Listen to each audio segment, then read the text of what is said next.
In regard to Aaliyah's case, I believe that the most correct diagnosis for Aaliyah is obsessive compulsive disorder.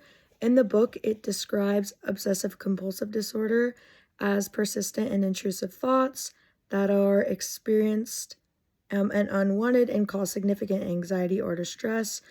She has sort of an intrusive thought or an unwanted thought that she has contracted a deadly disease, which is highly intrusive.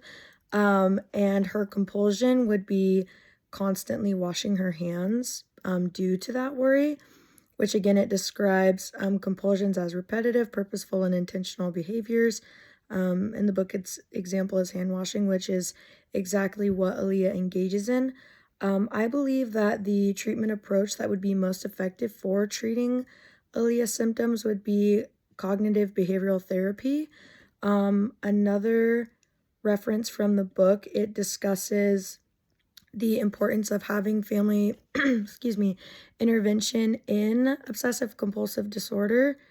It specifically talks about the increase in having family involved in obsessive compulsive disorder interventions, and it talks about so here it says treatment for children with OCD involves cognitive behavioral therapy that helps them learn to confront their worst fears gradually through graded exposure while being prevented from engaging in their rituals. So in this case, she would be introduced to maybe certain things that would make her uncomfortable, whether that be things that she would see as dirty or contaminated through graded exposure. So not all at once.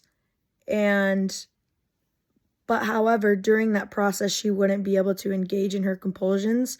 So if she were to see something that maybe she thought was contaminated or dirty, she wouldn't be able to wash her hands. So that specifically goes with question 3, which is what treatment activities would I implement in this treatment given her specific symptoms, and how would I treat Aaliyah if she were my client. So I would specifically treat her through exposing her to, like I said previously, things that may seem in her eyes dirty. And of course, I would start that gradually. So I would not hand her something maybe that was very obviously dirty or just make her really uncomfortable. I think it would have to be something that was very gradual. I do like in the book where it talks about exposing children to spiders by using a toy spider. So this is similar in this case. If you wanted to use graded exposure, you couldn't hand a child a spider, like a real live spider who was afraid of spiders. So in this case, I think I would maybe hand her maybe a toy that wasn't wiped down, or maybe something small, and then work my way up, because the goal is to not like make her want to engage in her compulsions more through starting all the way up on the hierarchy of her fears, but rather slowly get her to a point where she can get more comfortable with those things and not have to engage in her compulsions.